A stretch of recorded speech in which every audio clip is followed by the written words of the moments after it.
Hello welcome to everyone. Vector 5.3 आज हम लोग स्टार्ट करने वाले हैं। बिफोर स्टार्ट एनी क्वेश्चन कुछ बेसिक इसमें भी हमको मालूम होना चाहिए। कौन कौन सी बेसिक है? सबसे पहले unit vector. Unit vector actually होता क्या है? सपोज एक कोई पोजीशन वेक्टर हमें गिवन है और इसका हमें यूनिट वेक्टर फाइंड आउट करना है, तो इस पोजीशन वेक्टर का हमें मॉडुलस फाइंड आउट करना पड़ेगा। मॉडुलस कैसे फाइंड आउट करते हैं? जैसे ए बार गिवन है 2i plus 3j plus k, this is a bar. Okay, अगर मुझे इसका मॉडुलस फाइंड आउट करना है तो मॉडुलस क्या होगा? स्क्वायर रूट के अंदर 2 square plus 3 square plus 1 square, और इसका जो भी कैलकुलेशन आएगा वो होगा ए मॉडुलस। मैग्नीट्यूड भी इसको बोला जाता है। अगर मुझे यूनिट वेक्टर फाइंड आउट करना है, unit vector of a bar equal to क्या होगा? Position vector of a bar upon modulus of a, और इसका जो वैल्यू है यहाँ पे पुट कर देंगे, और इसका जो मॉडुलस का वैल्यू है यहाँ पे पुट कर देंगे, वो हमें क्या मिल जाएगा? Unit vector. ये आपको मालूम होना चाहिए स्टूडेंट, पहली चीज। सेकेंड चीज क्या है? ए कोई वेक्टर है एंड बी कोई दूसरा वेक्टर है। अगर दोनों आपस में क्या परपेंडिकुलर है, दोनों आपस में क्या परपेंडिकुलर है, और इसका हमें यूनिट वेक्टर फाइंड आउट करना है, तो इसका अगर हमें यूनिट वेक्टर निकालना है तो सबसे पहले हमें इसका ए क्रॉस बी फाइंड आउट करना पड़ेगा। ठीक है, अगर ए क्रॉस बी कोई पोजीशन वेक्टर है, अगर हमने इसे फाइंड आउट कर लिया, देन इसके बाद हमें इसका मॉडुलस फाइंड आउट करना पड़ेगा। मॉडुलस पता है, स्क्वायर रूट के अंदर पुट करके हम निकाल लेंगे। फिर इसका हम लोग फॉर्मूला यूज करेंगे यूनिट वेक्टर का, तो इसका यूनिट वेक्टर क्या हो जाएगा? ए क्रॉस बी अपॉन में modulus of A cross B हो जाएगा, करेक्ट। लेकिन ए क्रॉस बी निकालते कैसे? सपोज ए कोई पोजीशन वेक्टर है i प्लस जे प्लस के, एंड बी कोई दूसरा पोजीशन वेक्टर है 2i प्लस 3j प्लस के, एनी रेंडमली में ले लिया कोई भी। नाउ अगर मुझे ए क्रॉस बी फाइंड आउट करना है तो इसका मैं क्या करूंगा? i j k, और सारे कोफिशिएंट यहाँ पे 1 बाय 1 लिखेंगे।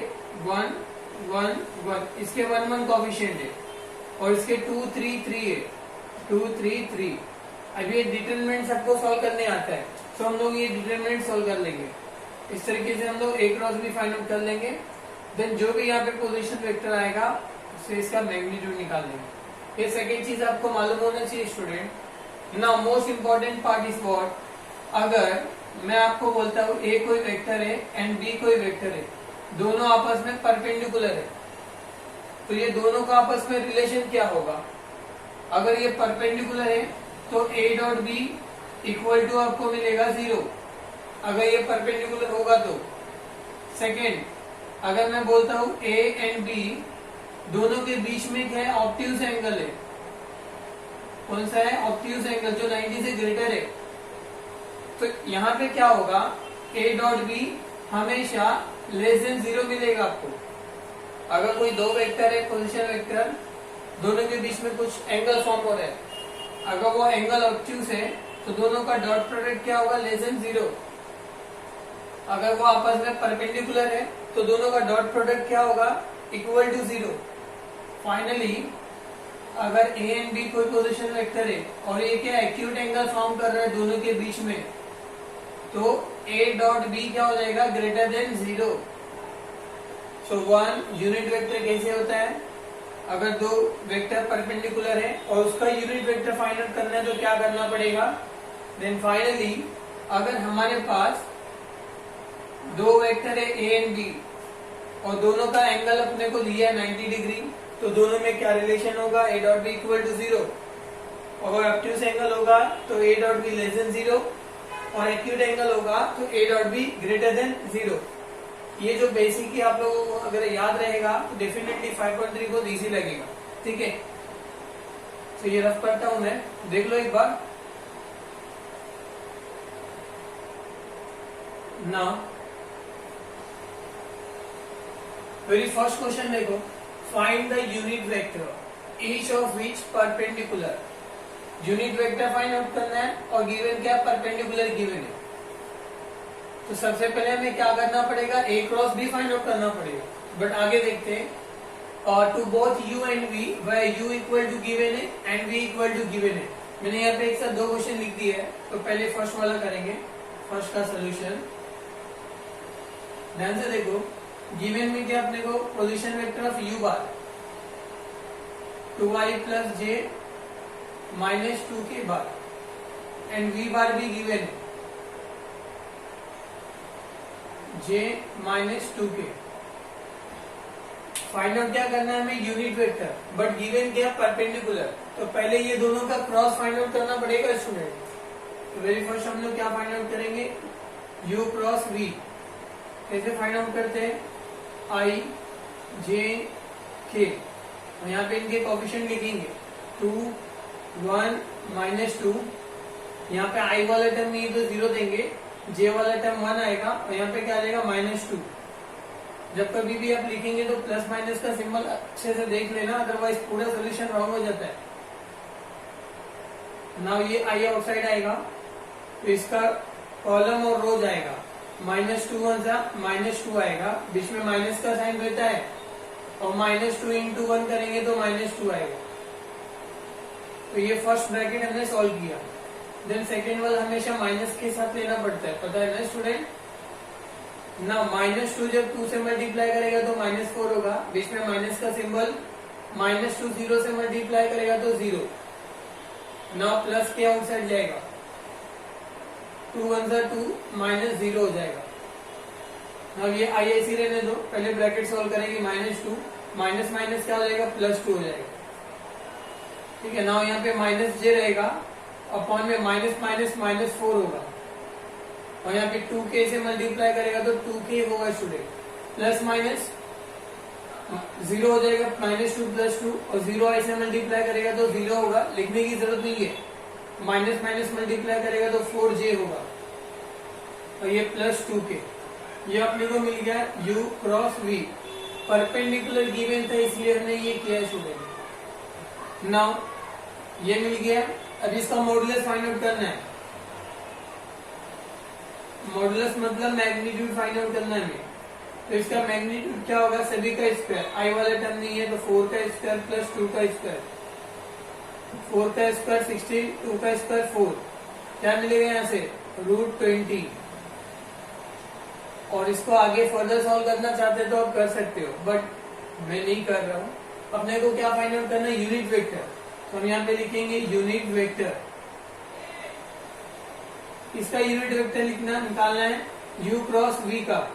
तो यहाँ पे क्या होगा, u क्रॉस v का पोजीशन वेक्टर आएगा, अपॉन में u क्रॉस v का पोजीशन वेक्टर का मैग्नीट्यूड भी आएगा। नाउ u क्रॉस v क्या मिला हमें, 4j प्लस 2k मिल गया, करेक्ट। अपॉन में क्या आएगा √20। अब ये √20 दोनों को दे देंगे हम लोग, 4j upon √20 plus 2k upon √20। तो जब कभी भी आप कैलकुलेशन करेंगे तो कैलकुलेशन में ज्यादा से ज्यादा आप फोकस करना, अदरवाइज आपका आंसर रॉन्ग हो सकते हैं। ठीक है, तो ये था मेरी फर्स्ट का सोल्यूशन। होप आपको ये समझ में आ गया होगा। नाउ सेकेंड वाला देखते क्या है, इसको रफ कर देता हूं। सेकेंड वाला देखो, if A and B are two vectors perpendicular to each other, then prove that A plus B का whole square equal to A minus B का होल स्क्वायर। ये अपने को प्रूफ करना है। लिसन एवरीवन, गिवन क्या परपेंडिकुलर। अगर कोई भी दो वेक्टर है A और B, अगर दोनों आपस में परपेंडिकुलर है तो उन लोगों का डॉट क्या रिलेशन क्या मिलता है, A dot B equal to 0 या तो B dot A equal to 0, ये हमें मिलता है, करेक्ट। तो सेकंड का सोल्यूशन हम लोग यहाँ देखेंगे। सेकंड का सोल्यूशन में गिवन वाला पार्ट क्या है, A and B are perpendicular to each other। ये अपने को गिवन पार्ट है, ठीक है। नाउ लिसन, दोनों परपेंडिकुलर है तो a dot B equal to क्या मिलेगा 0 and b dot A equal to भी क्या मिलेगा 0 मिलेगा। बट हमें प्रूफ क्या करना है LHS इक्वल टू RHS, ये हमें प्रूफ करना है। तो हम लोग यहाँ पे क्या करेंगे, कंसीडर LHS, कंसीडर LHS। अब यहाँ पे LHS क्या देखो a प्लस बी का होल स्क्वायर है, ले लो इसको a प्लस बी का whole square. Now a plus B का होल स्क्वायर मतलब क्या होता है, a प्लस बी को हम लोग 2 टाइम लिख सकते हैं, करेक्ट ना, इसका मतलब भी यही होता है ना।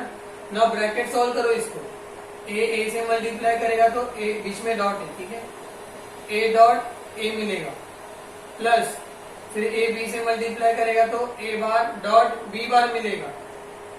Now plus b bar dot a बार मिलेगा जब b a से मल्टीप्लाई करेगा तो।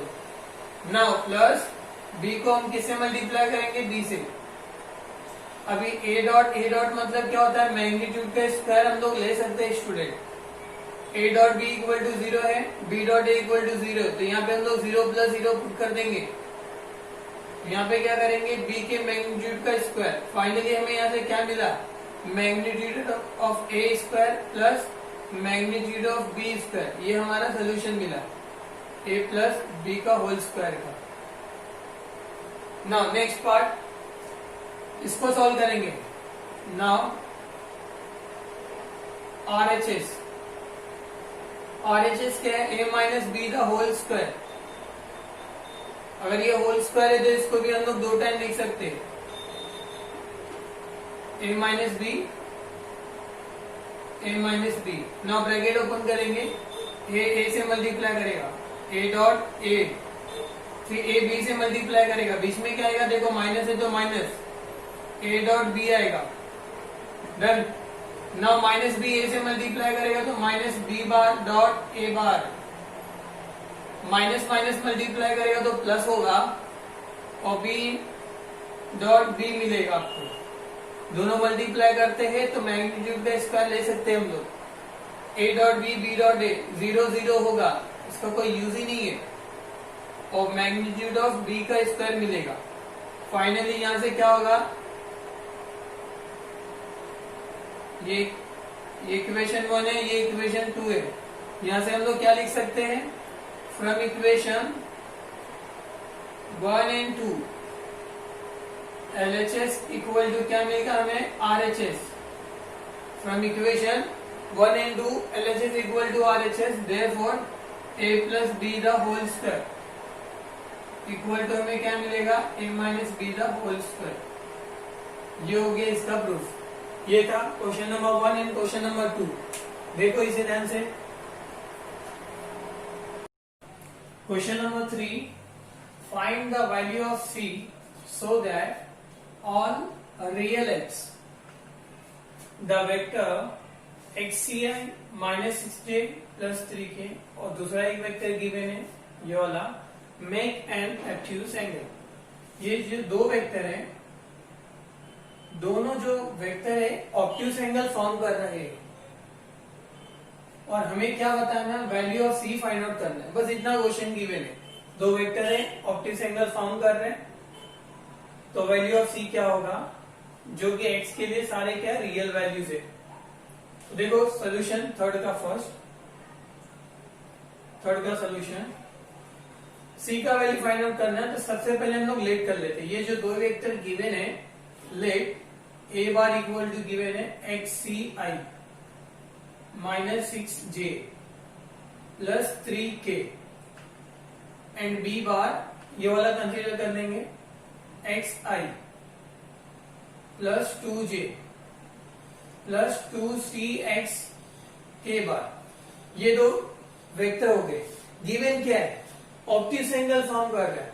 अगर ऑब्ट्यूस एंगल फॉर्म कर रहे हैं तो a dot B less than 0 होगा। मैंने बताया है बोथ द वेक्टर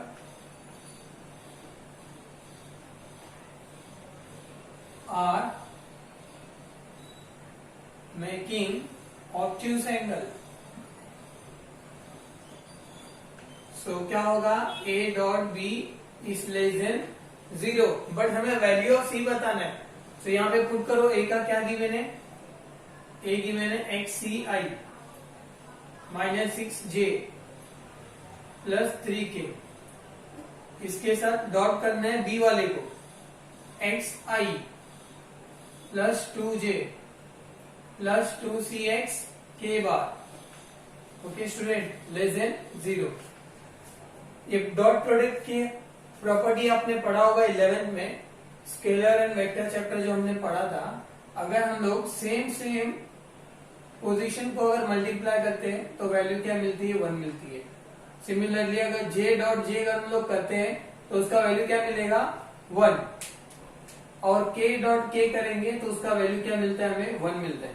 ओवरऑल कहने का मतलब क्या है कि सेम चीज को मल्टीप्लाई करेंगे तो 1 मिलेगा, और कोई भी डिफरेंट चीज होगा तो क्या मिलेगा, वहां पे हमें 0 मिलेगा। तो यहाँ पे अगर हम लोग देखते हैं, देखो यहाँ पे i है और इधर पे भी i है, तो ये x से मल्टीप्लाई करेगा तो क्या मिलेगा, x स्क्वायर, और ये c वैसे ही मल्टीप्लाई करेगा। ये माइनस है, ये प्लस है, प्लस माइनस माइनस हो जाएगा, j इंटू जे मल्टीप्लाई करेंगे तो 1 होगा, और 6 2 से कितना हो जाएगा, 12। ओके स्टूडेंट, यहाँ पे j के लिए कुछ गिवन है क्या, चेक कर लो जरा, c के टर्म में कुछ नहीं दिया है। ओके, नाउ k और k मल्टीप्लाई करेगा तो 1 हो जाएगा, और 2 3 से क्या होगा, 6, और ये cx होगा लेस देन 0। थोड़ा सा अरेंज कर लेते हैं इसको, cx square plus 6cx minus 12 less than 0। But यहां पर भी हमें c का वैल्यू नहीं मिला। वैल्यू ऑफ c मिला क्या, नहीं मिला, वही हमें फाइंड आउट करना है। इसके आगे सॉल्व करने के बहुत सारे वेज है, बट एक वे में आपको बता देता हूं। अगर कोई भी एक क्वाड्रेटिक इक्वेशन आपके पास है, a square plus b x plus c equal to 0, तो यहां से क्या होता है, इसका जो एक्स स्क्वायर का जो कोफिशिएंट होता है ना, वो हमेशा 0 होता है। हमेशा 0 मतलब क्या, लेस देन 0 होता है एक्चुअली में, नॉट 0 इक्वल टू। अगर कोई भी क्वाड्रेटिक इक्वेशन आपके पास है तो उस क्वाड्रेटिक इक्वेशन का जो पहले वाला टर्म होता है ना, वो हमेशा लेस देन क्या होता है, 0 होता है। लेकिन इसके साथ और एक कंडीशन होती है, याद रखना। दूसरी कंडीशन क्या है, डेल्टा भी लेस देन 0 होना चाहिए। अगर इस क्वाड्रेटिक इक्वेशन का अगर डेल्टा लेस देन 0 है, इसका मतलब क्या होगा, ये फर्स्ट वाले का वैल्यू भी लेस देन 0 होगा। तो ये कंडीशन यहाँ पे हम लोग अप्लाई करके चेक कर लेंगे। अगर दोनों कंडीशन सेटिस्फाई हो रही है तो इसका वैल्यू क्या हो जाएगा, लेस देन 0। तो यहाँ पे एक्स स्क्वायर के पास क्या है, a है, तो यहाँ पे एक्स स्क्वायर वाले टर्म के पास क्या है, c है। तो यहाँ से c का वैल्यू हम लोग क्या ले सकते हैं, लेस देन 0 ले सकते हैं। बट और चेक करना पड़ेगा अपने को, डेल्टा लेस देन 0। ये कब हम लोग कंसीडर कर सकते हैं, जब ये डेल्टा का वैल्यू लेस देन 0 मिलेगा तब। तो इसका वैल्यू फाइंड आउट कर लेते हैं। तो इसका वैल्यू कैसे फाइंड आउट करते हैं, डेल्टा का, B square minus 4ac, correct ना, ना सी, बी स्क्वायर माइनस 4ac, इसको सॉल्व करते हैं। यहां से अगर आप लोग फाइंड आउट करेंगे तो ये आपको क्या मिलेगा, a इक्वल टू सी मिल जाएगा, b is equal to 6c मिलेगा, और c इज इक्वल टू 12। इसके लिए समझो, हाँ, b का वैल्यू क्या है, 6c है, 6c का square minus 4 into ac, a का वैल्यू c है, c का वैल्यू कितना है, 12 है। यहाँ पे क्या मिलेगा, 36c का स्क्वायर माइनस 12 4 जा 48c। अब यहाँ से c का वैल्यू हम लोग फाइंड आउट कर सकते हैं। यहाँ से डेल्टा का वैल्यू क्या है, लेस देन 0 है, तो ये डेल्टा का वैल्यू अपने को मिला है, मतलब 36c square minus 48c less than 0। 12 से कैंसिल होगा, 3c square 4c less than 0। अब दोनों में देखो क्या कॉमन निकलेगा, c कॉमन निकल जाएगा, करेक्ट ना। तो यहाँ से क्या मिलेगा, 3c माइनस 4 लेस देन 0। यहाँ से c लेस देन 0 होगा, और 3c माइनस 4 क्या मिलेगा अपने को, लेस देन 0। तो 3c इज इक्वल टू 4 मिलेगा, c इज इक्वल टू क्या मिल जाएगा, 4/3। तो ये जो c का वैल्यू है 4/3। 4/3 का मतलब इसको आप डिवाइड करेंगे तो 1 पॉइंट में समथिंग कुछ आएगा और सी का वैल्यू 4/3 से लेसर है, तो यहाँ से भी अपने को क्या मिल गया, सी का वैल्यू लेस देन 0। तो फाइनली हम लोग यहाँ पे क्या लिख सकते हैं, वैल्यू ऑफ सी क्या हो जाएगा, लेस देन 0, वैल्यू ऑफ सी। अब यहाँ पे आप इसको नंबर लाइन के थ्रू भी चेक कर सकते हो, बट अभी हम लोग नहीं करेंगे, डायरेक्टली आंसर हम लोग लिख देंगे। सो ये मेथड आपको समझ में आ गया होगा, या कोई दूसरा मेथड होगा तो आप उससे भी कर सकते हो, कोई भी मेथड से, जस्ट आपको सोल्यूशन आना चाहिए। तो ये था question number 3। Now question number 4, show that sum of length of projection of, ये कोई वेक्टर गिवन है p plus q j plus are k on coordinate axis where p equal to 2, q equal to 3, r equal to 4 is 9। मतलब जितने भी सम of projection है coordinate axis का, उसका value कितना आना चाहिए, 9 आना चाहिए, ऐसा वो बोल रहा है। ओके स्टूडेंट, तो हम लोग क्या करेंगे, सबसे पहले पोजीशन वेक्टर कोऑर्डिनेट एक्सिस देख लो। अगर ये कोऑर्डिनेट एक्सिस में ड्रॉ करता हूं, ये x है, ये y हो गया, ये z हो गया, ठीक है। अगर मैं position vector along x axis लेता हूं, क्या ले रहा हूं, position vector along x axis,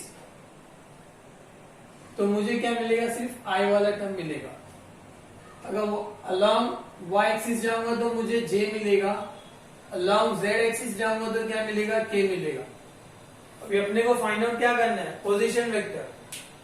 तो ऐसे हम लोग क्या करेंगे, position vector along x axis find out करेंगे, position vector along y axis, position vector along z axis.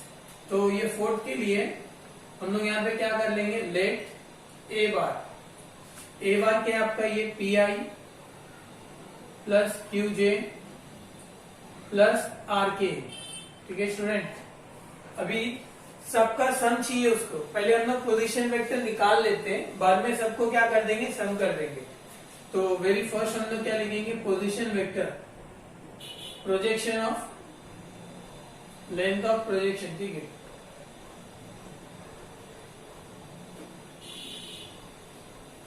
Length of projection on x axis. X axis के लिए क्या होगा student, A bar dot I अपन में क्या होगा अपने को, आई, ठीक है।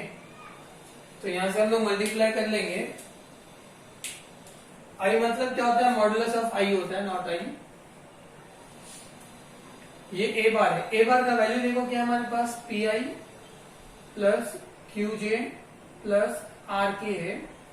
इसके अंदर अपने को डॉट करना है, डॉट क्या करना है, आई को, और यहाँ पे modulus of I find out करना है, ठीक है।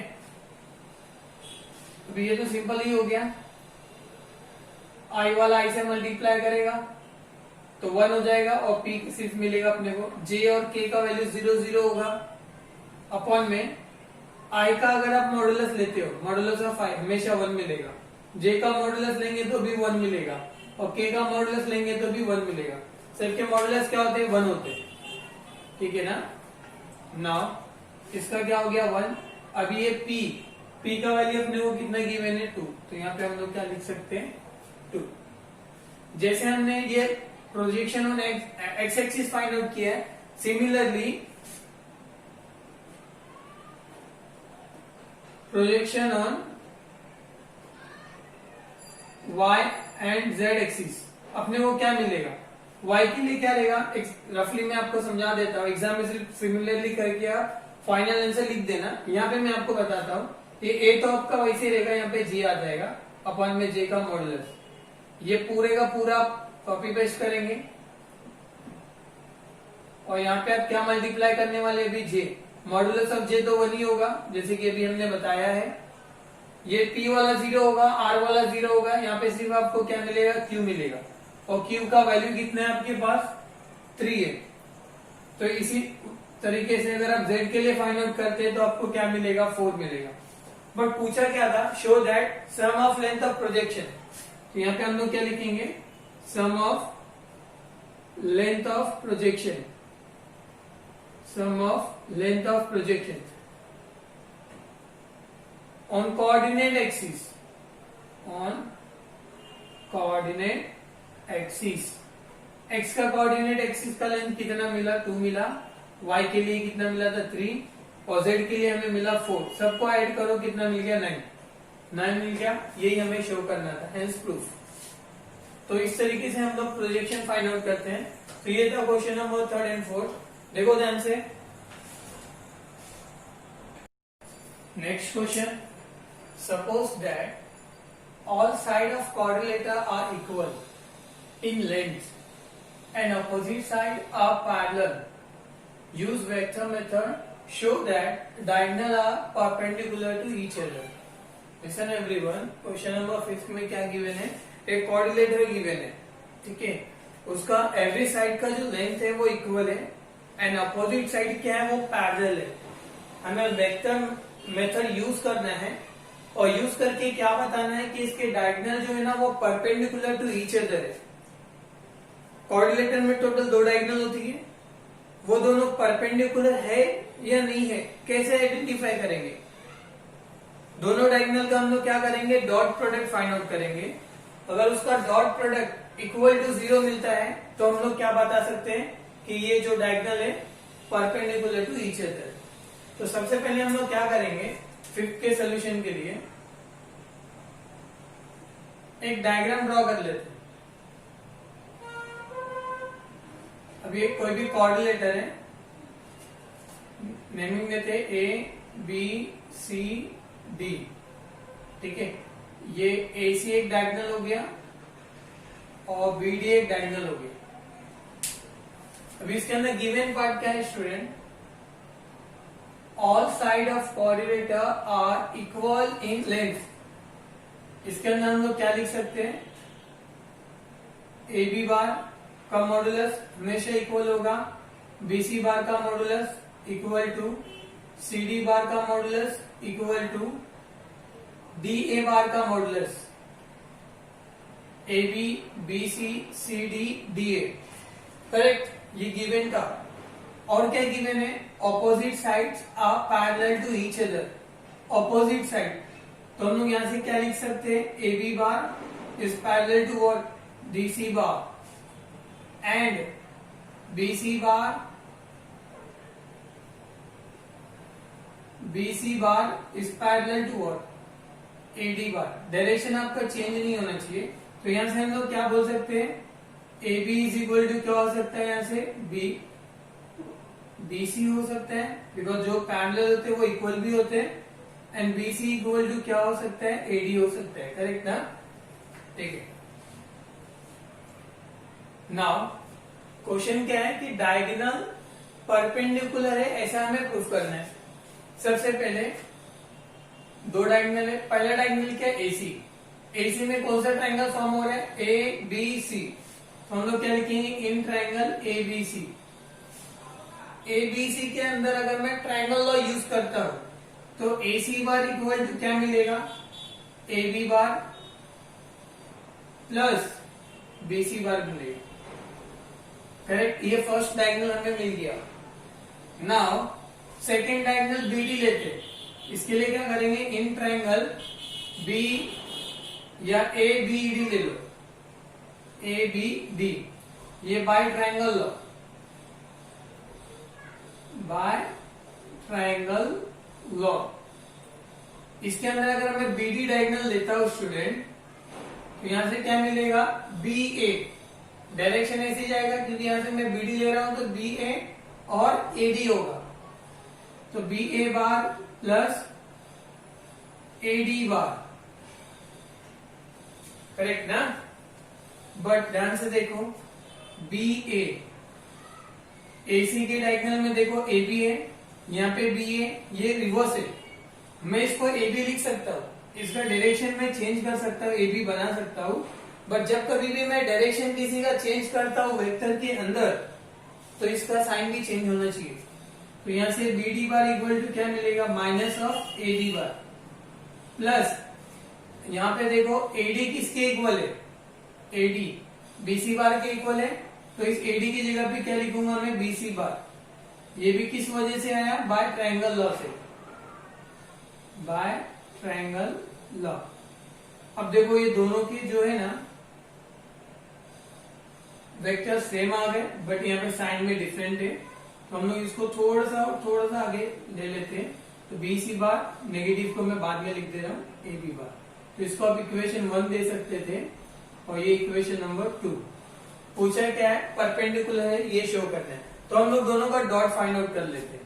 तो डॉट ले लेते हैं a c bar dot b d bar equal to a c क्या गिवन है, देखो a b plus b c है, इसके अंदर डॉट करना है हमें। क्या डॉट करना है, B C bar minus A B bar का डॉट करना है। देखो अभी ए बी बी सी से मल्टीप्लाई करना है, a B bar dot b C bar, ठीक है।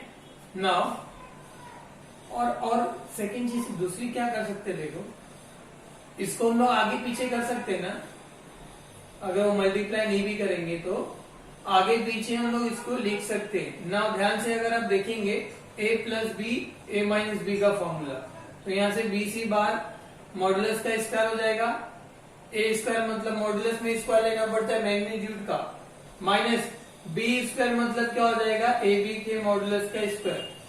हमारे पास ए बी इक्वल टू क्या है, बी सी है, बराबर ना।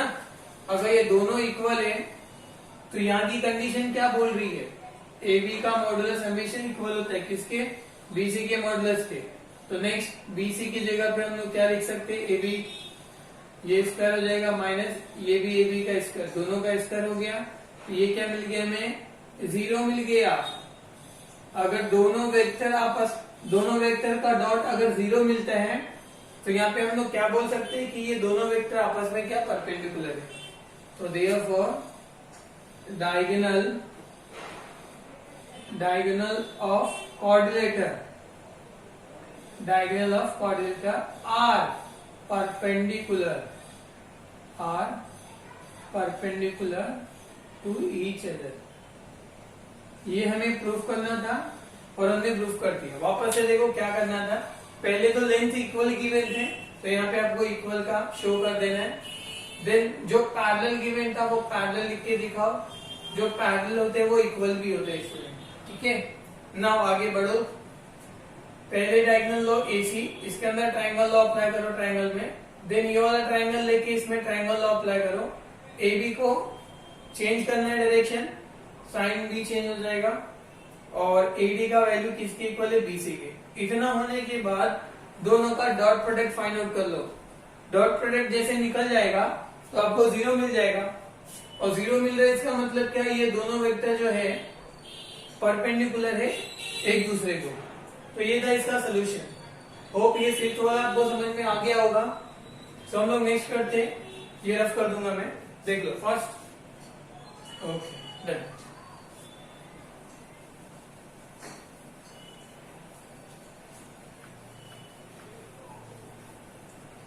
Now student, next question. Determine where A and B are orthogonal। Orthogonal first time नहीं सुन रहे आप, 11 में भी सुनना होगा। ऑर्थोगोनल का मतलब क्या होता है, परपेंडिकुलर, ठीक है। नेक्स्ट पैरेलल और नेदर। यहाँ पे हमें ना 4 ऐसे क्वेश्चंस गिवन हैं जिसको हमें डिटरमाइन चेक करना है कि वो परपेंडिकुलर है या पैरेलल है या दोनों भी नहीं है, ओके। सबसे पहले परपेंडिकुलर तो बहुत सिंपल है, परपेंडिकुलर मतलब ऑर्थोगोनल। ए और बी हमें गिवन है, दोनों का डॉट प्रोडक्ट फाइंड आउट करेंगे। अगर दोनों का डॉट प्रोडक्ट इक्वल टू 0 आ गया तो ये क्या हो जाएगा, ऑर्थोगोनल हो जाएगा। पैरेलल के लिए आपको पता है, पैरेलल के लिए 2 चीज हम लोग देखते हैं। अगर ए इक्वल टू बी मिल गया, A and be any 2 position vector, अगर ए इक्वल टू बी मिल रहा है कुछ स्केलर मल्टीपल, तो हम लोग इसको पैरेलल बोलेंगे। तो स्टूडेंट अगर a dot B equal to 0 आ गया तो इसको हम लोग क्या बोलेंगे, ऑर्थोगोनल, परपेंडिकुलर। अगर ये दोनों भी नहीं आ रहा है तो क्या बोलेंगे, ना तो ये परपेंडिकुलर है और ना तो ये पैरेलल है। बट ये कैसे चेक करेंगे, इसको चेक करने का इजी वे मैं आपको बताता हूं। जैसे a कोई वेक्टर गिवन है 9 प्लस 12 प्लस 15, ये k है, j है और दिस इज व्हाट i, और बी आपको गिवन है 3i 6j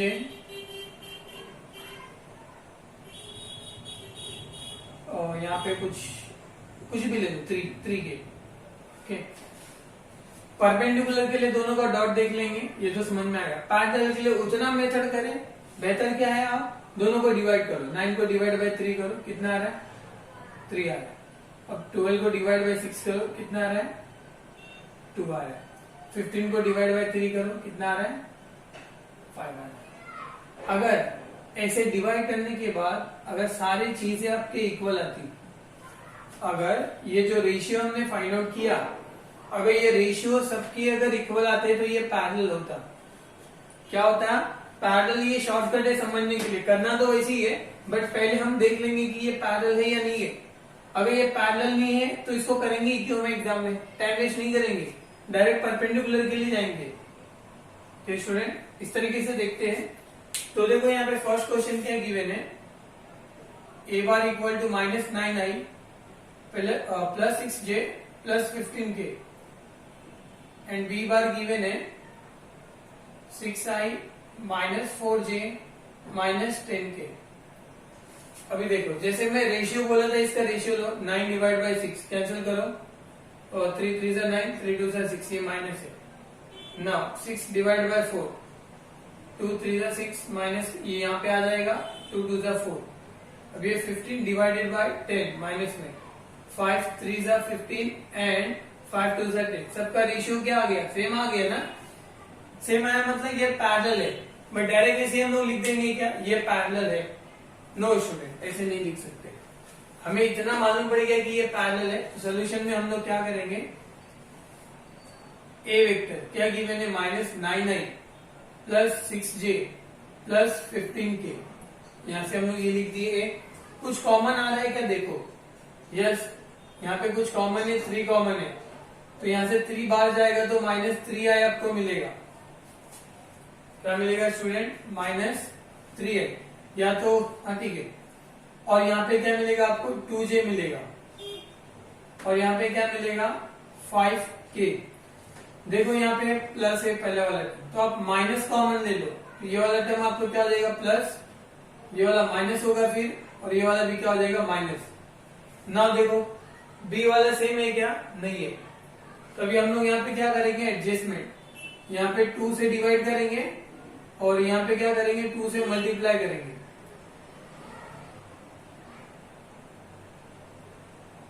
ये -3/2 ऐसे ही रहेगा, 2 अंदर मल्टीप्लाई करेगा तो क्या मिलेगा, 3 2 जा 6i, यहाँ मल्टीप्लाई करेगा तो 4j, यहाँ मल्टीप्लाई करेगा तो 10k हो जाएगा। तो ये आपका ए वेक्टर है। ये पूरे का पूरा जो टर्म आप देख रहे हो ना, वो बी का है। तो हम लोग यहाँ से क्या लिख सकते हैं, A bar equal to -3/2 B bar. यहाँ से ए इक्वल टू बी मिल गया position vector of A equal to B, और यहाँ पे -3/2 क्या स्केलर है, तो a equal to B and -3/2 is scalar multiple, therefore a and b are parallel। अगर हमें स्टार्टिंग में समझ में आ गया ये पैरेलल है तो हम पैरेलल के लिए चले गए। अगर स्टार्टिंग में समझ में आता है कि ये पैरेलल नहीं है तो परपेंडिकुलर के लिए हम लोग जाते थे, ठीक है ना स्टूडेंट। नाउ इसके अंदर और देखो 3 क्वेश्चन बचे हुए हैं, सारे क्वेश्चन नहीं करूंगा, कदोकद आप भी कर लेना। यहाँ पे देखो थर्ड वाला मैं कर देता हूं आपके लिए। ए बार इक्वल टू गिवन है -3/5i plus 1/2j plus 1/3k, ठीक है स्टूडेंट। और बी बार अपने को गिवन है 5i plus 4j plus 3k। पहले तो हम लोग चेक कर लेंगे रेशियो, -3/5 में अगर ये 5 से मैं डिवाइड करता हूँ, डिवाइडेड बाय 5, तो क्या मिलेगा, -3/5 मल्टीप्लाई करेंगे तो 1/5 -3/25, ये फर्स्ट का रेशियो मिला ना। 1/2 में मैं डिवाइड करूंगा किसको, 4 को, तो 1/2 में मल्टीप्लाई होगा 1/4, 1/8, नॉट दोनों सेम इक्वल नहीं आ रहा है, तो ये पैरेलल तो नहीं है। रेशियो मैंने चेक कर लिया, रेशियो इक्वल नहीं आ रहा है, तो ये पैरेलल नहीं है, तो पैरेलल के लिए करूंगा भी नहीं। अब दो मेरे पास बचा है, ऑर्थोगोनल या तो नेदर। ऑर्थोगोनल के लिए सॉल्व कर लेते हैं। तो सॉल्यूशन में a dot B find out करते हैं। a डॉट बी, तो a का वैल्यू कितना, -3/5i, 1/2j, 1/3k। इसको डॉट करना है, 5i plus 4j plus 3k। Multiply करो स्टूडेंट, आई मल्टीप्लाई करेगा तो 1 हो जाता है, और ये 5 -3 से मल्टीप्लाई करेगा तो -15/5 होगा, और ये प्लस 4 1 4/2 होगा, प्लस 3/3 होगा। इसको सॉल्व कर लेना है, कैंसिल करूंगा तो -3 आएगा, प्लस इसको कैंसिल करूंगा तो 2 आएगा, इसको कैंसिल करने पे 1 आएगा। -3 + 3 इक्वल टू क्या मिल गया, 0। a dot B equal to क्या मिला, 0। तो ये क्या हो जाएगा, a dot B equal to 0। Therefore क्या पूछा था, where a and b are orthogonal, तो यहाँ पे लिखेंगे क्या, a and b are orthogonal. Orthogonal exam में अगर ऑर्थोगोनल की जगह आपने परपेंडिकुलर लिख दिया, मार्क्स आपको नहीं मिलेगा, जो यहाँ पे लिखा होगा वही आपको लिखना पड़ेगा।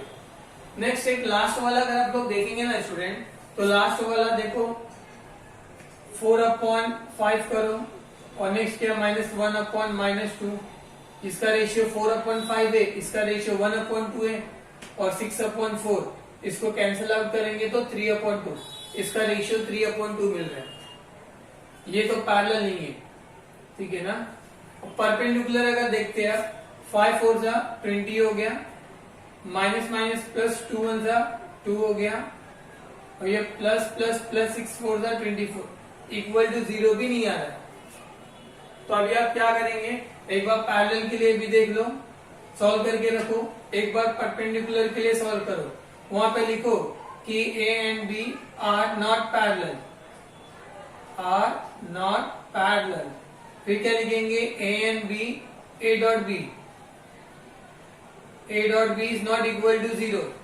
ये पैरेलल भी नहीं हुआ, a dot b equal to 0 भी नहीं हुआ, तो यहाँ पे क्या लिखेंगे, a and b are not parallel, not perpendicular. या तो आप बोल सकते हैं neither parallel and not perpendicular, ऐसे भी आप लिख सकते हो। तो ये था क्वेश्चन नंबर 6, कौन सा ऑर्थोगोनल है, कौन सा पैरेलल है, और कौन सा कुछ भी नहीं है, वो हमें बताना होगा। तो इस वे में हम लोग करेंगे। तो देखो उसे अच्छे से। Next, find the angle P of triangle whose vertices are P, Q, R। अभी स्टूडेंट एक ट्रायंगल गिवन है, ट्रायंगल में कोई वर्टाइसेस P है, और इस P का हमें एंगल फाइंड आउट करना है। तो कुछ सॉल्व करने से पहले यहाँ ध्यान देंगे आप, सपोज ये कोई ट्रायंगल है ABC, इसका opposite side A bar, B bar, C bar, randomly कुछ भी हमने ले लिया। मुझे क्या फाइंड आउट करना है, एंगल A फाइंड आउट करना है। तो जब कभी भी मुझे ऐसा एंगल फाइंड आउट करना होगा, मैं कोसाइन के फॉर्म में फाइंड आउट करूंगा। तो यहाँ पे मैं क्या यूज करूंगा, cos A। तो यहाँ पे एक फॉर्मूला फॉर्म होगा, ये जो वर्टाइसिस A है उससे कौन से दो साइड कनेक्टेड है वो आपको चेक करना है। तो ये एक साइड कनेक्टेड है, ये दूसरी साइड कनेक्टेड है, तो आपको क्या करना है, दोनों का डॉट प्रोडक्ट लेना होगा, और डिवाइड में B का मॉडुलस एंड C का मॉडुलस, दोनों को भी क्या करना है, आपको डॉट करना है। तो इस तरीके से हम लोग एंगल A फाइंड आउट कर सकते हैं। सिमिलरली अगर आपको B का एंगल फाइंड आउट करना होगा, तो आप क्या यूज करेंगे, B से कौन से दो साइड कनेक्टेड है वो चेक करेंगे। ये वाला और ये वाला दो कनेक्टेड है, तो दोनों का डॉट लेंगे, A bar dot C bar, upon में दोनों का क्या करना है, आपको मॉडुलस B लेके डॉट कर देना है। इस तरीके से आप किसी भी ट्रायंगल में कोई भी एंगल फाइंड आउट कर सकते हैं। समझ में आ गया स्टूडेंट। तो ये इस बेस पे हम लोग क्वेश्चन नंबर 7 एंड 8 करने वाले हैं, तो ध्यान से देखेंगे आप।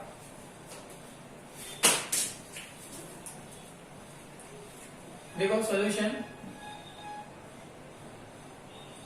सबसे पहले ना हम लोग एक ट्राइंगल बना लेते हैं, नेमिंग दे देते पी क्यू आर, 0, -1, -2, 3, 1, 4, 5, 7, 1, ये अपने वर्टाइसिस हो गए। तो यहाँ पे हम लोग लेट कर लेते हैं, let P bar Q bar R bar are position vector, are position vector of P Q R respectively,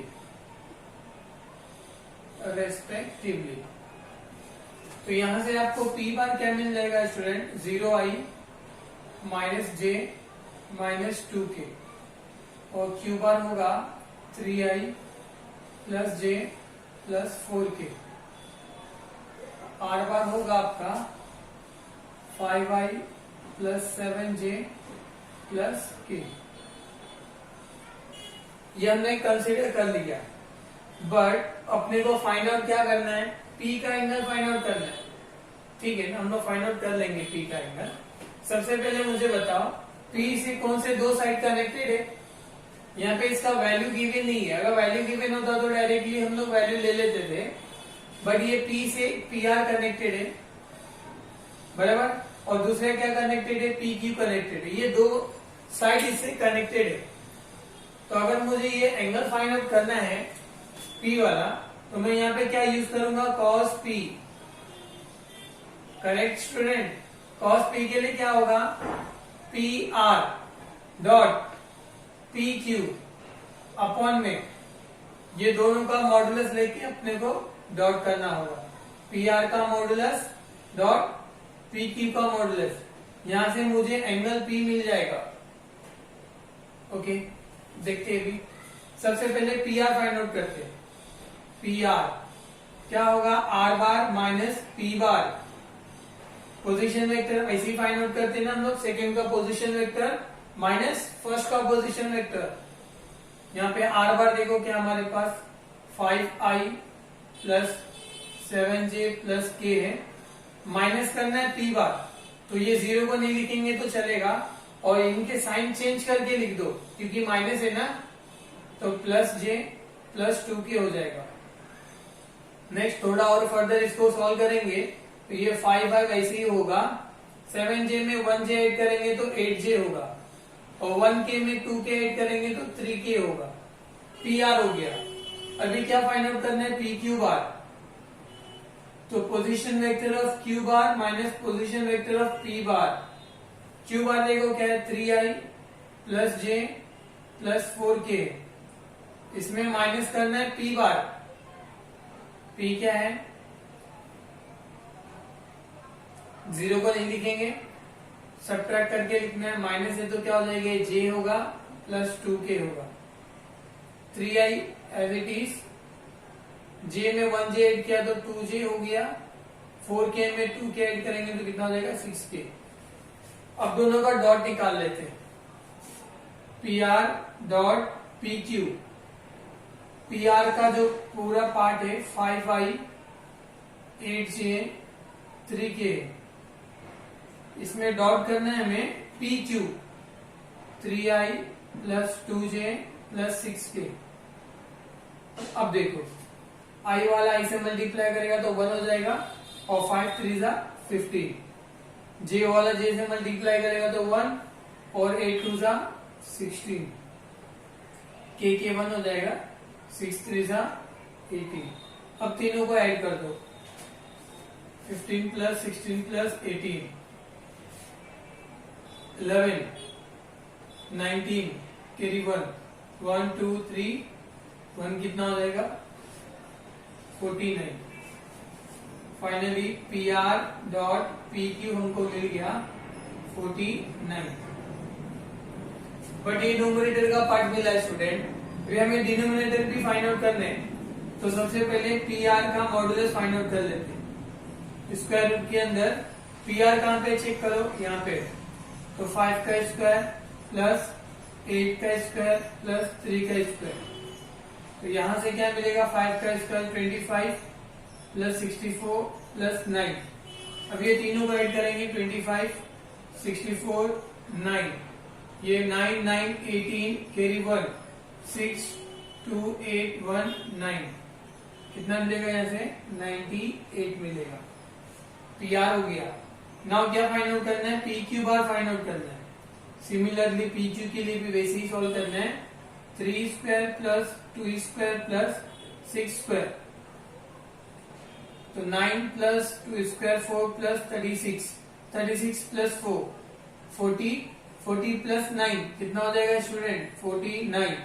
49 का मतलब कितना होता है, 49 का मतलब होता है 7। नाउ cos p में हम लोग पुट कर सकते हैं, तो cos p ये दोनों का डॉट हमें मिला 49 अपॉन PR का मॉडुलस कितना मिला √98 मिला है, ओके। और 49 ये मॉडुलस ऑफ P की हमें मिला है 7, 7 1 से 7, 7 7 था 49, √98, √98 किसी का वैल्यू होता है क्या स्टूडेंट, किसी का वैल्यू होता है √98? यस होता है ना। √98 अगर नहीं पता होगा आपको कैसे होता है तो इसको हम लोग सॉल्व कर लेते हैं। 98 है ना, 2 4 जा 8 कैरी 1, 2 9 जा 49 होगा। नाउ 7 7 जा 49, 7 1 जा 7, ये फैक्टराइज मेथड है, ये इक्वल टर्म है, तो हम लोग क्या लिख सकते हैं इसको, 7 आउटसाइड जाएगा रूट में 7 इक्वल टू √98 होता है ये। तो नेक्स्ट स्टेप में हम लोग क्या करेंगे, 7 ऊपर वैसे ही लिखेंगे, नीचे 7 √2 आ जाएगा। 7 7 कैंसिल, 1 अपॉन √2 अपने को क्या मिला cos p मिला student. Now p find out करना है, तो p इज इक्वल टू क्या हो जाएगा cos इनवर्स ऑफ 1 अपॉन √2। अभी 1 अपॉन √2 cos में कभी आता है, 1 अपॉन √2 45 में आता है, तो p इज इक्वल टू हमें यहां से क्या मिल जाएगा 45 डिग्री। तो क्या पूछा था, find the angle of P। Final answer लिख सकते हैं हम लोग, the angle of P, the angle of P is 45 degree. ये था इसका फाइनल सॉल्यूशन। होप आपको ये समझ में आ गया होगा। जस्ट आपको क्या है याद रखना है, कोसाइन एंगल का फॉर्मूला याद रखना है, कौन सा फॉर्मूला एक्चुअली यूज कर रहे हैं। तो ये PR हमें निकालने आता है, PQ भी, मॉडुलस भी निकालने आता है आपको, जस्ट यहाँ पे रख के सॉल्व कर देना है, आपका सोल्यूशन आ जाएगा। होप आपको ये अच्छे से समझा होगा। अगर ये वाला क्वेश्चन आपको समझ में आ गया ना स्टूडेंट, तो डेफिनेटली क्वेश्चन नंबर 8 तो ये बहुत ही सिंपल है। फिर सेम इसी का छोटा भाई समझ लो आप। देखो क्या है यहाँ पे क्वेश्चन नंबर 8 में, if P Q R are unit vector, ये तीनों की तीनों क्या यूनिट वेक्टर है। अगर कोई भी वेक्टर अगर यूनिट वेक्टर है तो उसका मैग्नीट्यूड हमेशा 1 होता है, ठीक है। तो हमें फाइंड आउट क्या करना है, P dot Q and P dot R, ये दो चीज फाइंड आउट करनी है।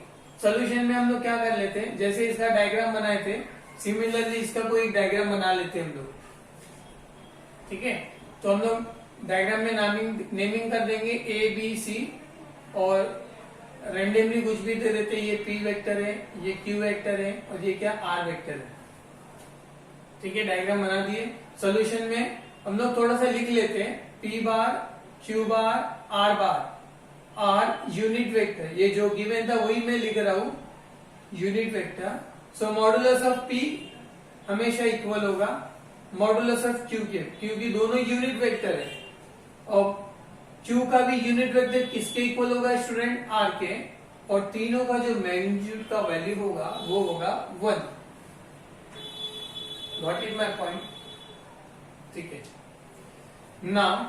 फर्स्ट क्या फाइंड आउट करना है, P बार डॉट Q बार, ये फाइंड आउट करना है, ये फाइंड आउट करना है। तो इसके लिए हमें क्या करना पड़ेगा, P और Q कहां पे आ रहे चेक करो। देखो यहाँ पे, अगर यहाँ पे मैंने cos P अप्लाई किया था, P के लिए क्या देख रहा था, ये साइड और ये साइड कहां पे आ रहे वो चेक कर रहे थे, करेक्ट ना। सिमिलरली अगर ये P और Q अपने को गिवन है, तो ये वाला एंगल यूज करूंगा ना मैं, तो P और Q अपने को मिल जाएगा।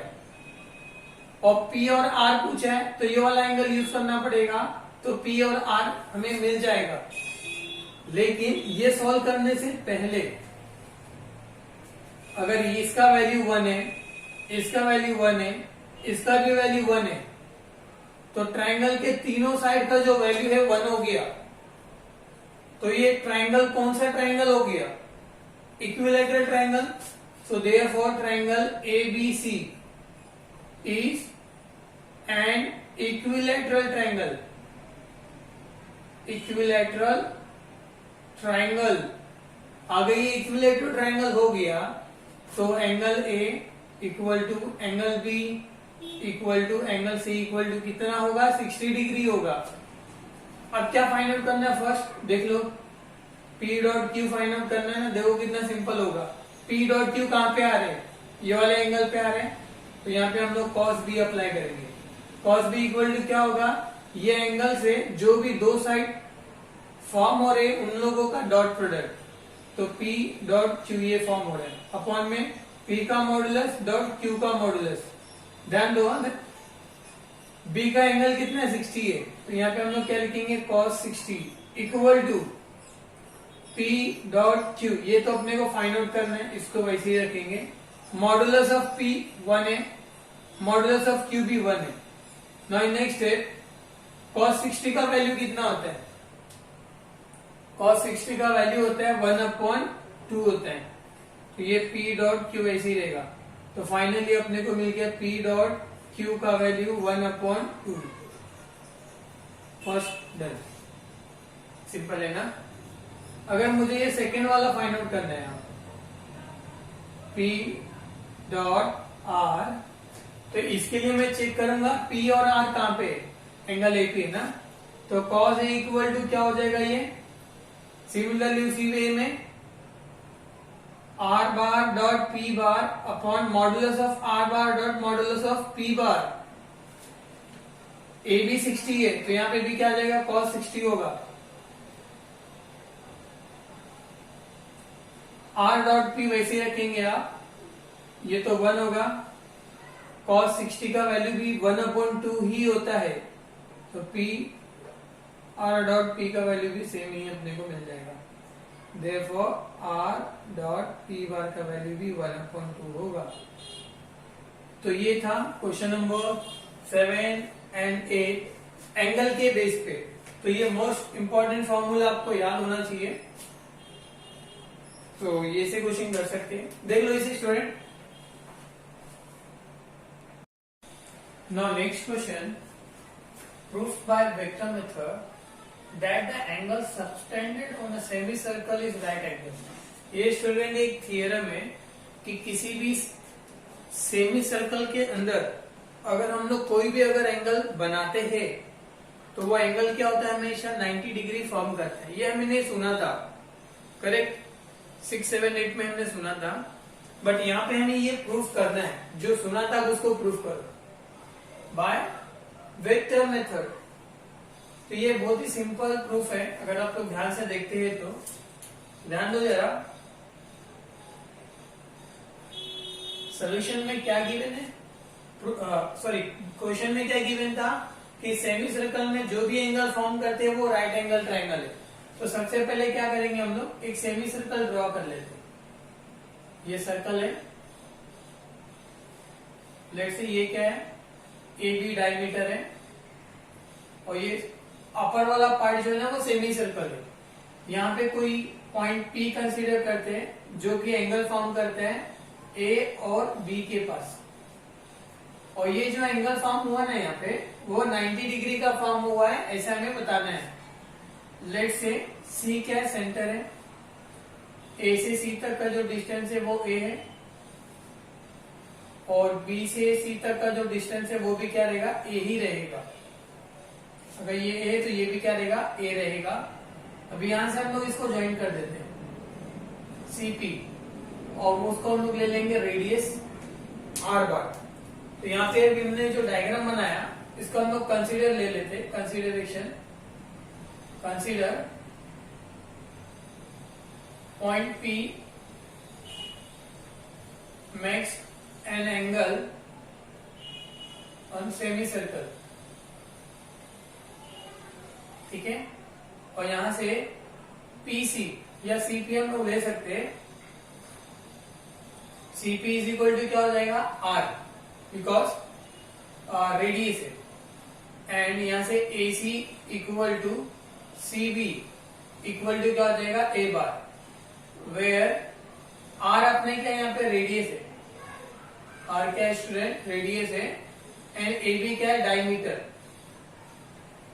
डायमीटर। और C क्या हमने कंसीडर किया यहाँ पे, centre of the circle, centre of the circle या सेमी सर्कल भी आप लिख सकते हैं। इतना आपने कंसिडरेशन पार्ट में लिख दिया। अगर आप लोग यहाँ पे ध्यान देंगे स्टूडेंट, आपका अगर ये सेंटर से P तक का डिस्टेंस R है और सेंटर से यहां तक का डिस्टेंस A है, तो ये डिस्टेंस और ये डिस्टेंस दोनों के दोनों क्या होंगे, सेम होंगे। तो यहाँ पे हम लोग क्या लिख सकते हैं, AC bar equal to CB bar equal to CP bar हो जाएगा। ओवरऑल कहने का मतलब क्या है, modulus of R is equal to क्या हो जाएगा, modulus of R is equal to हो जाएगा मॉडुलस ऑफ A बार, ठीक है। इतना होने के बाद अगर हमें प्रूफ करना है कि ये 90 डिग्री है, तो इसके लिए क्या करेंगे, सबसे पहले आप ना ये वाला ट्रायंगल ले लो, APC या ACP। So in triangle ACP अगर आपको AP का फाइंड आउट करना है, AP बार इक्वल टू क्या होगा, AC bar plus CP bar. Use क्या किया हमने, by triangle law, by triangle law. Now student AC का वैल्यू क्या हमारे पास है, A बार है, प्लस CP का वैल्यू क्या हमारे पास, CP R। इसको आप यहाँ पे R बार ले सकते हैं, R बार, ये हमें मिल गया AP बार। इक्वेशन नंबर 1 दे दो। होप यहां तक किसी को डाउट नहीं होगा। ओके, नाउ नेक्स्ट BP लेते हैं हम लोग। तो यहां से BP बार इक्वल टू क्या हो जाएगा, BC। डायरेक्शन हमें याद रखना है, BC प्लस CP बार। BC देखो, A टू C हमने क्या लिया था, A to C equal to C to B equal to A bar लिया, बट यहाँ पे B टू C आ रहा है, उल्टा डायरेक्शन आ रहा है। यहाँ पे A तो ले नहीं सकते ना, तो क्योंकि डायरेक्शन उल्टा है। अगर A ही लेने की जिद है तो ले लो, साइन ऑपोजिट पुट कर दो। फिर नाउ CP का वैल्यू कितना है, यहाँ पे R है, ये हो गया BP बार। तो यहां से हम लोग BP के लिए और क्या लिख सकते हैं, R बार माइनस A बार। अगर यहाँ पे ये एंगल फॉर्म कर ही रहा है, प्रूफ क्या करना है कि राइट एंगल 90 डिग्री फॉर्म कर रहा है, तो हम लोग क्या करेंगे, ये जो इक्वेशन 1 है और इक्वेशन 2 है, दोनों का डॉट प्रोडक्ट फाइंड आउट करेंगे। अगर डॉट प्रोडक्ट इक्वल टू 0 मिला है तो ये क्या हो जाएगा, यहाँ पे परपेंडिकुलर होगा। और परपेंडिकुलर मतलब क्या होता है, ये 90 डिग्री होता है।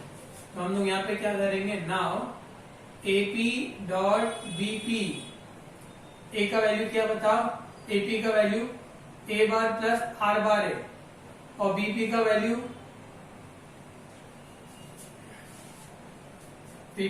कितना है, R बार माइनस A बार है। और मल्टीप्लाई करो डॉट में, A और R मल्टीप्लाई करें तो A डॉट R होगा, ठीक है। या तो आप क्या करो, थोड़ा R को पहले लिख दो, A को बाद में लिख दो, तो आपको डायरेक्टली क्या करना पड़ेगा, फॉर्मूला अप्लाई करना पड़ेगा, सिंपल हो जाएगा और इजी हो जाएगा। ये A plus B A minus B, तो A का स्क्वायर हो जाएगा माइनस B का स्क्वायर। बट अभी थोड़ी देर पहले हमने क्या लिखा था कि R का मॉडुलस इक्वल टू क्या है, A का मॉडुलस है, तो R के मॉडुलस की जगह हमने A का मॉडुलस लिख सकते हैं ना, तो दोनों इक्वल टू क्या हो जाएगा, 0 हो जाएगा। यहां से हमें क्या मिला, AP dot BP equal to 0। Therefore ये जो एंगल फॉर्म कर रहा है, therefore angle P is equal to क्या हो जाएगा, 90 डिग्री। तो फाइनली अपने को क्या बताना था, प्रूफ दैट सेमी सर्कल के अंदर जो भी एंगल फॉर्म कर रहा है वो 90 डिग्री का, तो हेंस प्रूफ। समझ में आओगे स्टूडेंट? आपको बहुत ही सिंपल है, ये कंसिडरेशन आपको कर लेना है। देन पहले वाले ट्रायंगल में जो आपको ट्रायंगल लॉ अप्लाई करना है, उसके बाद ये वाले ट्रायंगल में आपको ट्रायंगल लॉ अप्लाई करना है। जैसे ट्रायंगल लॉ हो जाएगा, यहाँ पे जस्ट चेंजेस कर देना। अगर आपको डायरेक्शन अपोजिट मिल रहा है तो वैल्यू आप वही लिखेंगे बट अपोजिट साइन के साथ। देन दोनों का डॉट निकालेंगे, आपको 0 मिल जाएगा और ये आपका 90 डिग्री प्रूफ हो जाएगा। नाउ अगर ये आपको समझ में आ गया है 9, तो क्वेश्चन नंबर 10 में आप देखो क्या गिवन है। If vector has direction angle 45 degree 60 degree then find the third angle. तो ये देखो अभी 3 एंगल कौन कौन से होते हैं। जैसे अगर मैं ये कार्टेशियन एक्सिस अगर ड्रॉ करता हूं एक्स वाई जेड, तो यहाँ पे जो एंगल फॉर्म होता है ना स्टूडेंट वो अल्फा होता है, यहाँ पे जो एंगल फॉर्म होता है वो बीटा होता है, और ये वाला जो एंगल फॉर्म होता है वो उसको बोलते हैं हम लोग गामा। याद रखना, अगर अपने को फाइंड आउट करना है डायरेक्शन एंगल, तो डायरेक्शन एंगल में क्या होता है, cos square alpha plus cos square beta plus cos square gamma हमेशा इक्वल टू मिलता है 1। ये आपको याद होना चाहिए, cos square alpha plus cos square beta plus cos square gamma, तीनों डायरेक्शन एंगल को हम लोग ऐड करते हैं तो उसका वैल्यू क्या मिलता है, 1 मिलता है। अगर कोई भी 2 एंगल गिवन होगा तो यहाँ से हम लोग थर्ड एंगल फाइंड आउट कर लेंगे इस मेथड से। समझ में आ गया? तो देखो नेक्स्ट क्वेश्चन, ये इस क्वेश्चन को हम लोग भी कर लेते फिर, ये आपको याद रहेगा। तो नाउ सॉल्यूशन में अपने को गिवन क्या, 2 एंगल गिवन है, तो हम लोग लेट कर लेंगे। लेट में क्या, alpha equal to 45 degree and beta equal to given है 60 डिग्री, और गामा अपने को फाइंड आउट करना है। ठीक है स्टूडेंट, गामा फाइंड आउट करना है। थोड़ा रफ कर देता अच्छे से। तो यहां पर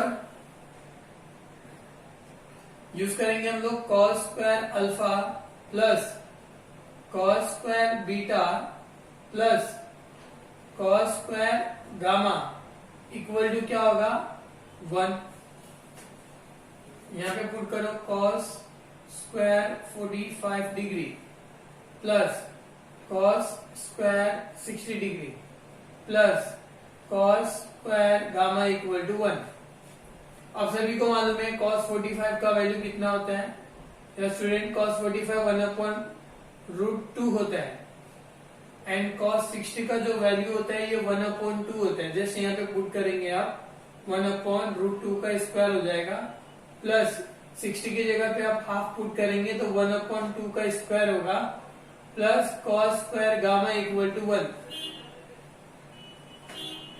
ना 1/√2 का स्क्वायर लेंगे तो 2, 1/2 का स्क्वायर लेंगे तो 4, plus cos square gamma equal to 1। इसको क्रॉस मल्टीप्लाई करो, 4 1 जा 4 प्लस 2 1 जा 2 अपॉन 4 2 जा 8 plus cos square gamma equal to 1। Add किया तो 6/8 plus cos square gamma equal to 1। इसको कैंसिल करेंगे तो 3/4 होगा, 2 3 जा 2 4 जा cos square gamma equal to 1। थोड़ा ये बहुत ही बढ़ते जा रहा है। अब ये 3/4 को वो साइड ट्रांसफर करेंगे तो -3/4 होगा स्टूडेंट। नाउ मल्टीप्लाई करो, 4 1 जा 4 माइनस 3 1 जा 3/4 1 जा 4। यहां से क्या मिलेगा अपने को, 1/4। तो cos square gamma equal to 1/4 मिल गया। अभी यहाँ पे स्क्वायर है, ठीक है स्टूडेंट, तो हम लोग क्या करेंगे, टेकिंग स्क्वायर रूट, तो cos गामा इक्वल टू मिलेगा प्लस माइनस 1/2। करेक्ट। फिर अपने को गामा चाहिए तो यहाँ पे प्लस माइनस ये क्या हो जाएगा, cos इनवर्स प्लस माइनस 1/2। अगर आपको ऐसे नहीं करना है, थोड़ा और इसको मैं सिंपल बना सकता हूं आप लोगों के लिए। तो यहां से हम लोग क्या लिख सकते हैं, कॉस गामा इक्वल टू एक बार प्लस हाफ मिल सकता है, और कॉस गामा इक्वल टू क्या मिलेगा अपने को, माइनस हाफ। ठीक है ना, प्लस हाफ एक बार मिलेगा, माइनस हाफ एक बार मिलेगा अपने को यहां से। अब देखो 1/2 कॉस में कब होता है स्टूडेंट, 60 पे होता है। तो cos gamma is equal to, ये जो 1/2 इसकी जगह पे हम लोग क्या लिख सकते हैं, cos 60 लिख सकते हैं। cos cos कैंसिल होकर अपने को यहाँ से 60 मिल जाएगा गामा का वैल्यू। ठीक है, और में अपने पास ये भी था ना, cos गामा इक्वल टू -1/2 था। अभी -1/2, तो यहाँ पे हम लोग क्या लिखेंगे, cos -60। ठीक है, हाफ के लिए हमने 60 लिखा है, तो इसके लिए भी हम लोग क्या लिख सकते हैं, 60 लिख सकते हैं स्टूडेंट। लेकिन नेगेटिव हमें नहीं चाहिए, नेगेटिव को रिमूव करना है। तो हमें क्या देखना पड़ेगा, कॉस कौन से दो क्वाड्रेंट में नेगेटिव होता है। तो कॉस हमेशा सेकेंड एंड थर्ड, ये दो क्वाड्रेंट में नेगेटिव होता है। सबसे पहले सेकेंड वाला क्वाड्रेंट आता है, इस वजह से हम लोग इसको सेकेंड क्वाड्रेंट में ट्रांसफर कर देंगे। तो सेकेंड क्वाड्रेंट में ट्रांसफर करने के लिए 180 में से ये माइनस करना पड़ेगा आपको। 180 माइनस 60 कितना होता है स्टूडेंट बताओ, 180 माइनस 60 कितना होता है, 120 होता है। cos 120, cos 120, cos cos cancel हो जाएगा, गामा इज इक्वल टू 120 होगा। अब यहाँ पे 60 है ना, 60 को हम लोग क्या लिखते हैं, π/3, 3 6 18 होता है। और 160 डिग्री को हम लोग क्या लिखेंगे, 120 को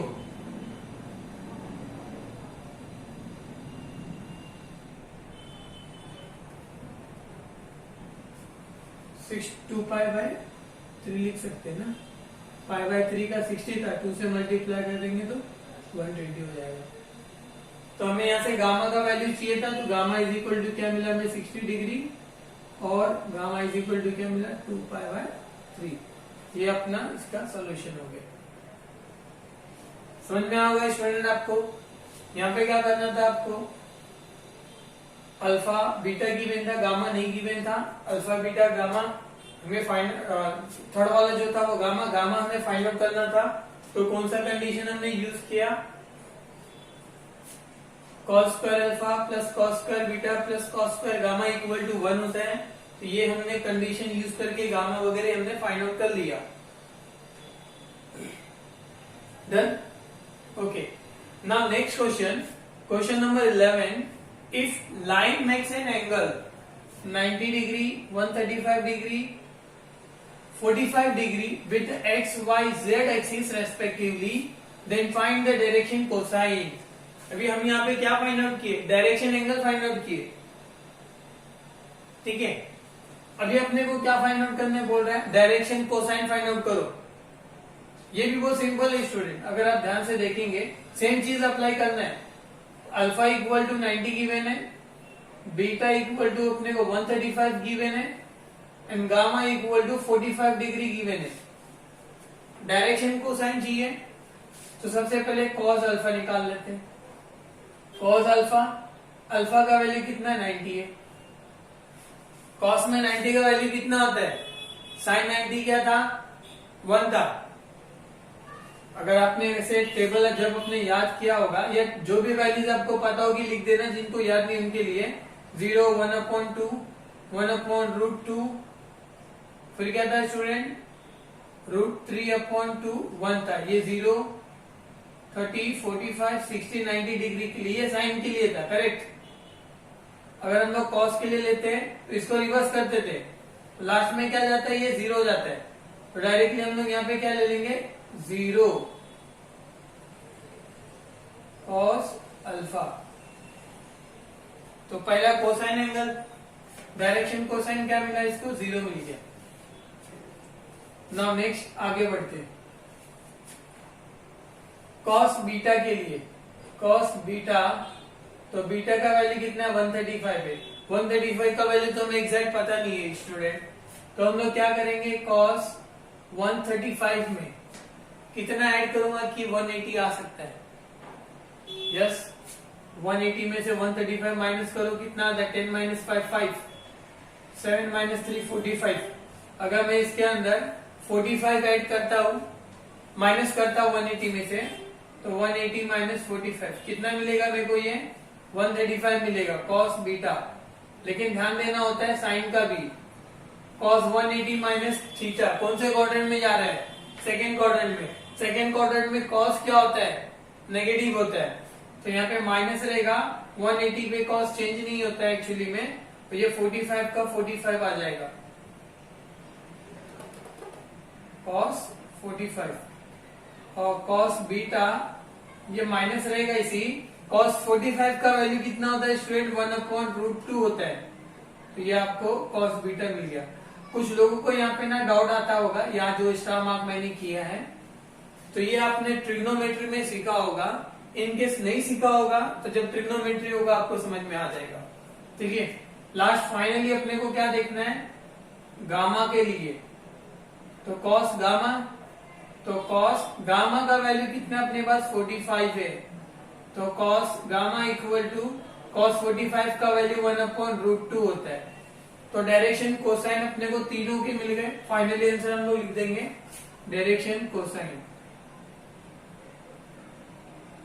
डायरेक्शन कोसाइन क्या मिला अपने को स्टूडेंट? पहला तो 0 मिला, देन माइनस 1/√2 आया, देन 1/√2 आया। तो ये था इसका डायरेक्शन कोसाइन। तो ये था क्वेश्चन 9, 10 एंड 11। होप आप सभी को ये अच्छे से समझा होगा। ध्यान से देखो इसे। Next question, if line has direction ratio 4, -12, 18, then find its direction cosine. Question number 11 में भी हमने डायरेक्शन कोसाइन फाइंड आउट किया था, cos alpha, cos beta, cos gamma. यहाँ पे भी वही चीज फाइंड आउट करना है, बट यहाँ पे हमें एंगल गिवन नहीं है। एंगल गिवन नहीं है, इस वजह से हम लोग cos alpha, cos beta, cos gamma use नहीं करेंगे। सबसे पहले डायरेक्शन कोसाइन को हम लोग ने इंडिकेट करते हैं एल, एम, एन से। तो हम लोग यहाँ पे लेट कर लेते हैं। Let a equal to 4, b equal to -12 and c equal to 18। A, b, c. अगर अपने को डायरेक्शन कोसाइन फाइंड आउट करना है एल, एम, एन तीन क्या है डायरेक्शन कोसाइन, और एल इक्वल टू होता है कॉस अल्फा, याद रखना, एन इक्वल टू होता है कॉस बीटा, और एन इक्वल टू होता है कॉस गामा। ठीक है, फिलहाल ये समझ याद जिसको नहीं पता था उसके लिए था। बट एल इक्वल टू अगर हमें फाइंड आउट करना है तो ए बार ऊपर होगा और स्क्वायर रूट के अंदर a square plus B square plus C square होगा। ए का वैल्यू 4 है तो 4 ऊपर रहेगा, और ए कितना है 4, 4 का स्क्वायर प्लस -12 का स्क्वायर प्लस 18 का स्क्वायर होगा। 4/4 स्क्वायर इज 16, -12 स्क्वायर 144, और 18 का स्क्वायर लेंगे तो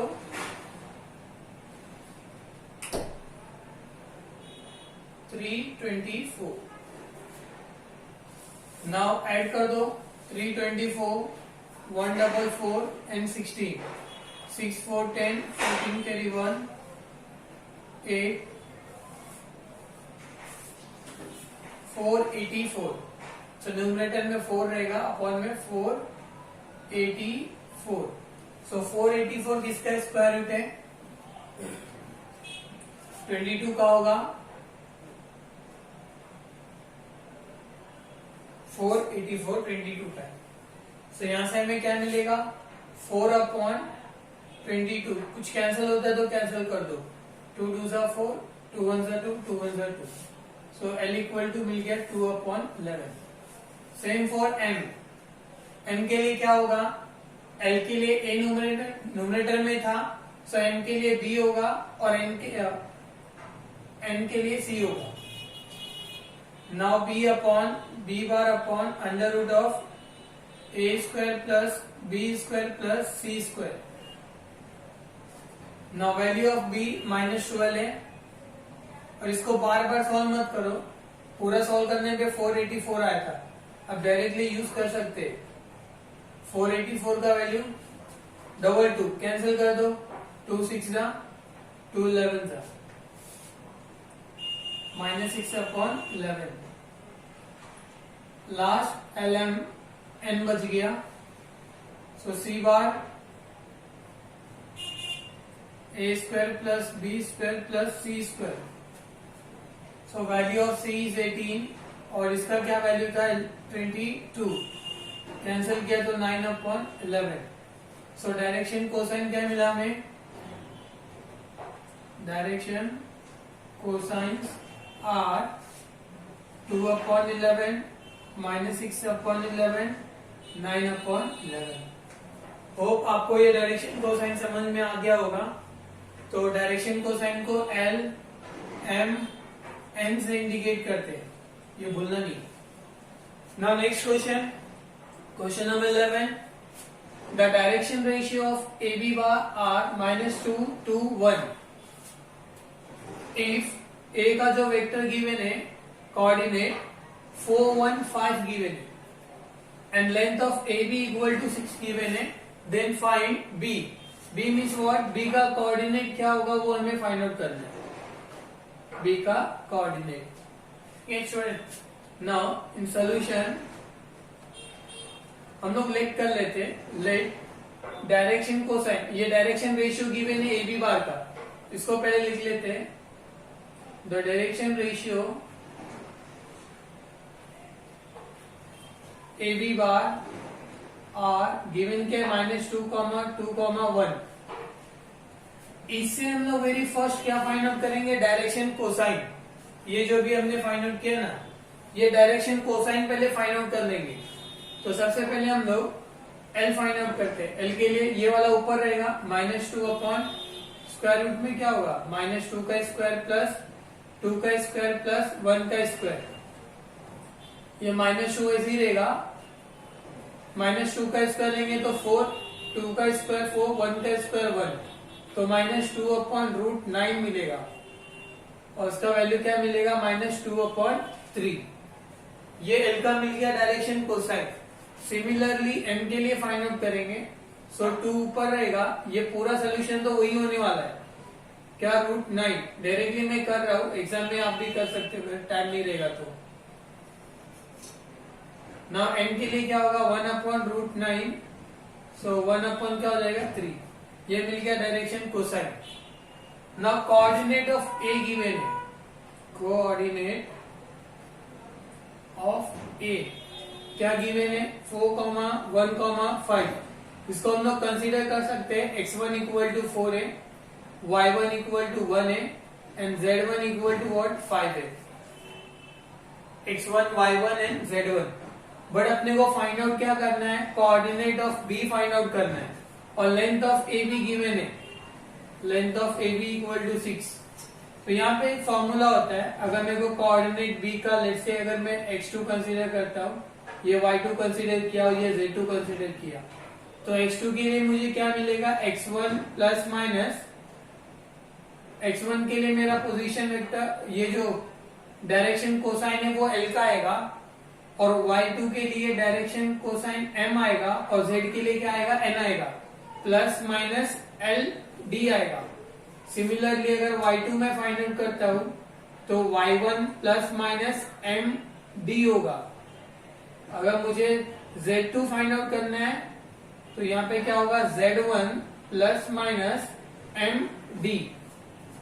जस्ट सारे वैल्यू हमारे पास है, इसके अंदर पुट करके हम लोग coordinate of B find out कर सकते हैं स्टूडेंट। नाउ ये x2 ऐसे ही रहेगा, x1 का वैल्यू देखो क्या है, x1 का वैल्यू 4 है प्लस माइनस L कितना है -2/3 है, इसके अंदर मल्टीप्लाई करना है D को, D का वैल्यू कितना है 6 है, तो यहाँ 6 मल्टीप्लाई कर देंगे।